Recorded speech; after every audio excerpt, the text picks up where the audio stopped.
was pretty good. It's a nice lighthearted superhero show. I'm excited to see where this goes. Let's see what happens.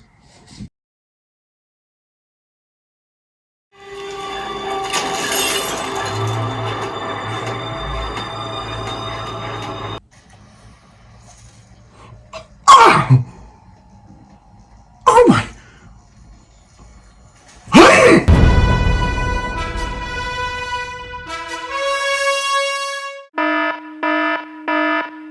Alright, amazing YouTube community, what is up? Nick Pulmonacos here, back again with yet another video essay. This week's topic, Invincible. Invincible. Oh yeah? Little optimistic, isn't it? Yeah, I know. So Invincible is Amazon Prime Video's latest journey into comic book adaptations following The Boys, and this show is based on the Image comic book of the same name from creators Robert Kirkman, Cory Walker, and Ryan Ottley.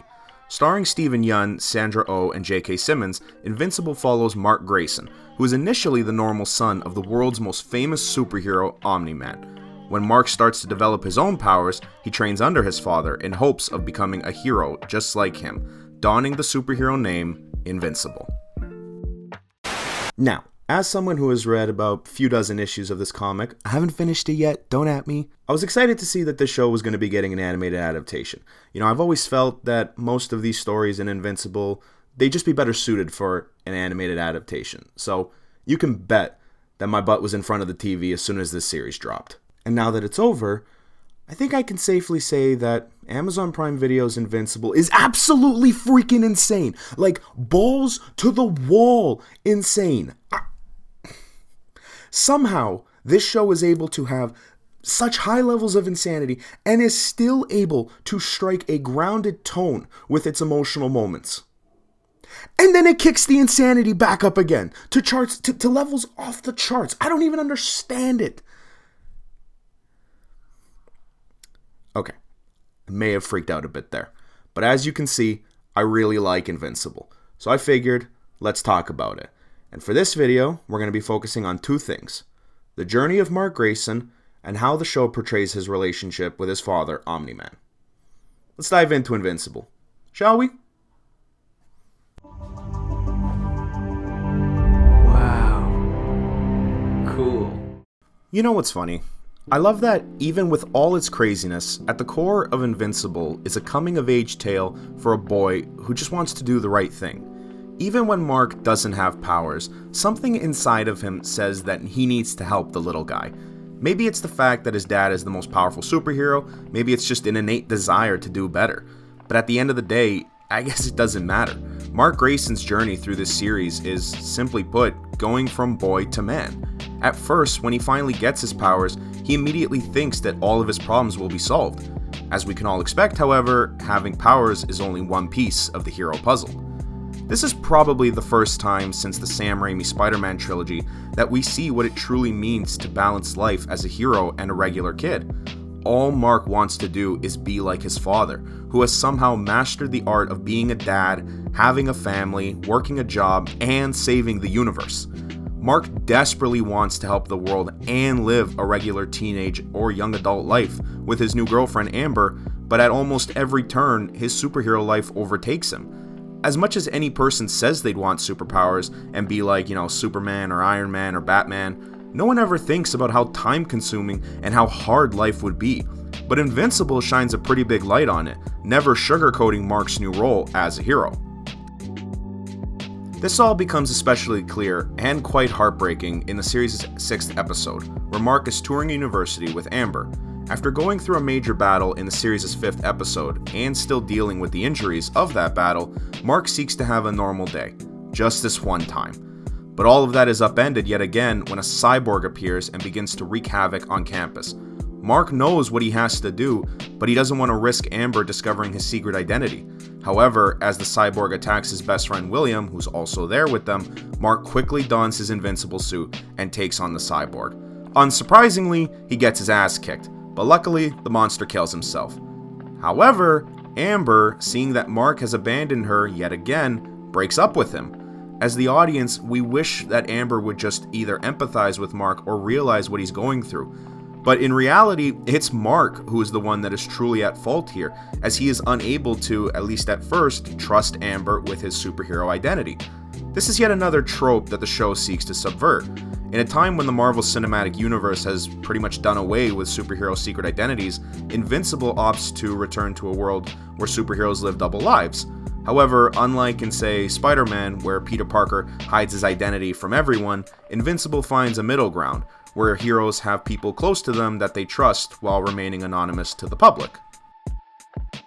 Now, for Mark, other than his parents and fellow hero Adam Eve, he pretty much doesn't trust anybody with his superhero identity, including Amber, despite her character being written as someone who would stand by Mark through anything. This shows a sign of immaturity that Mark still has, but that's something that just comes with growing up with powers, I guess. As I said, much of this story is Mark learning about what it means to be a hero, and no matter how many times he gets beaten down, which is a lot, I mean a lot. I don't think there's a single battle in this show that he wins, or how many bridges he supposedly burns. It's all a learning curve on how to become like his father. Or I guess at least someone who understands how to be honest with himself and those closest to him while also being Earth's best defender. Because as Mark will slowly come to realize, his dad is most definitely not someone who he would want to be like. Speaking of which...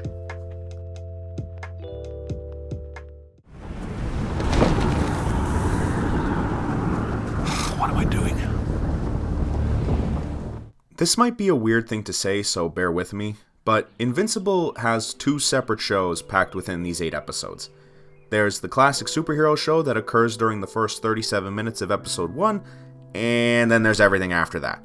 Invincible initially presents itself as a classic take on Caped Crusaders, even going so far as to have a Justice League-like team with the Guardians of the Globe. Mark's father, Omni-Man, is the world's most famous hero, and once Mark gets his powers, Omni-Man begins training his son to be just like him, even going so far as to get his son his own supersuit. It's fun, lighthearted, early 2000s pop-punk music is playing as Mark flies on his own for the first time. It's great. And like I said earlier, I have some knowledge on the comic, so I came into this show with prior info on where everything was going, but for this, I'll frame it as if I had no knowledge of the series or the comic. And I say that because if you don't have any knowledge, you'll let your guard down during these first 37 minutes, due to the fact that everything we've come to expect from a comic book or TV series happens there. But then, the final 10 minutes of episode 1 happens. You might as well give up. It doesn't matter what your name is! So the credits roll and we think that the episode is over.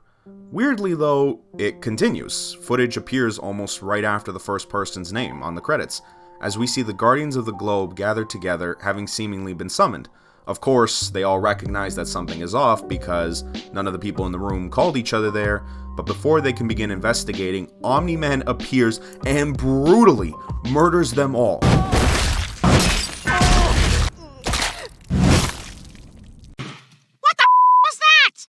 And just like that, with a snap of its fingers, Invincible went from a classic superhero series to a Knives Out-like murder mystery where we wonder how Omni-Man is going to get away with killing the freaking Guardians of the Globe, and we wonder what his ulterior motives are.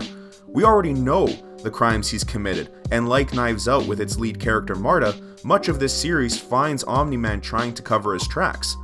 But then again, there's only so much that one person can do to cover up killing heroes, committing genocide, and lying right to his family's face. We aren't on edge for a whodunit style murder mystery. We're on edge because now we know what Omni-Man is capable of, and at the snap of his fingers, he could destroy the entire galaxy, and it is horrifying. As the true nature of Omni-Man is revealed, we, along with Mark, his mother, and the citizens of Earth, we all go through the emotions that one would have when the most important person in our lives lets us down. The way this show builds Omni-Man from shining light to the most terrifying man in existence is a thing of beauty. I've said it before, all Mark wanted to do was be like his dad, to be the man that people look to in the skies when the world becomes too dark. This entire series, all the lessons that Mark has learned, they come to a head in the last 2 episodes, where Mark at first fights alongside his father to defeat some kaiju, but then he witnesses his father kill a revived guardian, the Immortal.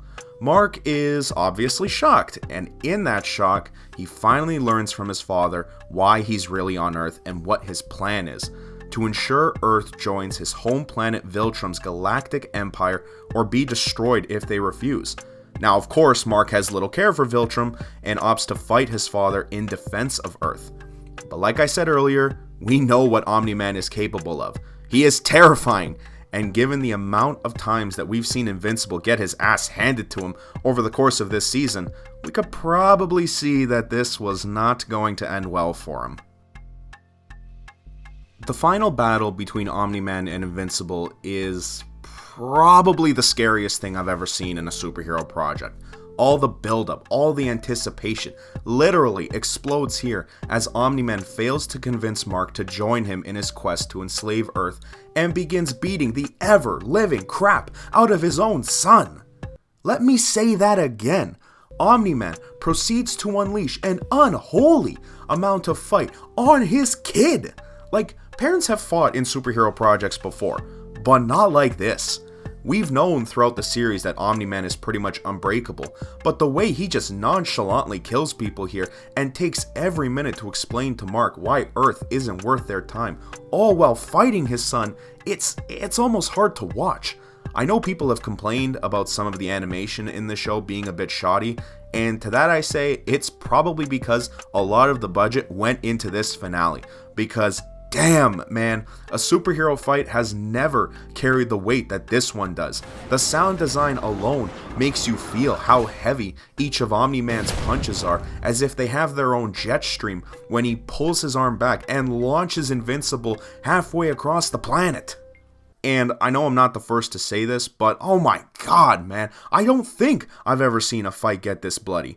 You know, I know other comic book movies have tackled what happens to regular folk when superpowered beings fight in the skies and the streets, you know, Civil War, Avengers, Man of Steel, and BVS come to mind, but no series has shown the terror that we'd feel when something like this happens. Invincible is thrown through a building, and you can bet that everyone in there is dead. And you know, for the sake of avoiding an age restriction, I won't even go into the moment on the subway. Just watch the show, you'll know what I'm talking about. I can't stress this enough. It's nasty, man, and it all culminates in Omni-Man unleashing everything he has on his son, punching him as his son lays on a mountain, only stopping when he flashes back to a moment in Mark's childhood. For a split second, Omni-Man reels from the damage that he's caused, finds his last bit of humanity, and he unleashes it on Mark, yelling at him, asking him why he made him do this. Think, Mark! Knowing that they will both outlive everyone on Earth due to their Viltrumite blood, he asks his son, "What will you have after all these years?" To which Mark says, You, Dad. I still have you.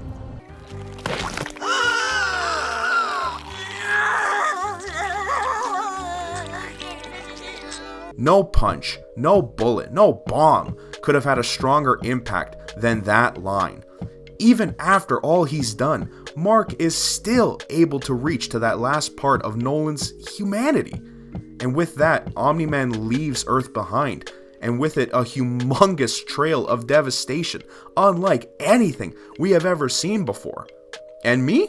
I'm just left sitting here, yelling at my TV, saying, "God damn it, Omni-Man, why couldn't you just be a regular superpowered dad?"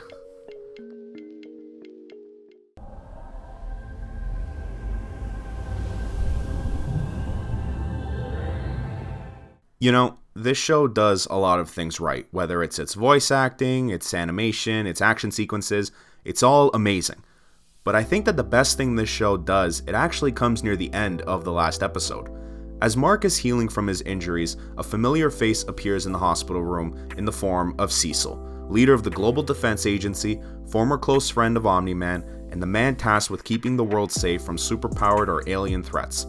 After Mark wakes from his coma, Cecil says to him that despite what his father did, he was still Earth's hero and the planet needs someone of his caliber to defend humanity. Now, in most superhero projects, when the call to action presents itself, or when the government agent comes calling requesting the help of a young superhero, the normal answer would be an emphatic yes. But here, that's not what happens. Cecil appears and asks Mark to be his father's replacement, but surprisingly, Mark says no. I'm sorry. It's too much. He recognizes that everything that's happened, it's a bit too much. It's so refreshing to see someone with superhuman abilities just take things slow. After all, it's a very human thing to do, reaffirming where Mark's priorities lie. Not with Viltrum, his father, whatever problem Cecil has, but with his family, and most importantly, with Earth. Mark has finally realized that he doesn't need to be like his father, and the dream he's been chasing throughout the whole series was a pointless endeavor. He can be a hero, but it'll be on his own terms. And as of now, his biggest problem, like any teen, is finishing high school. And of course, the impending arrival of the Viltrumite army who will try to enslave Earth, but more importantly, high school. And to deal with both of those problems, he'll need to be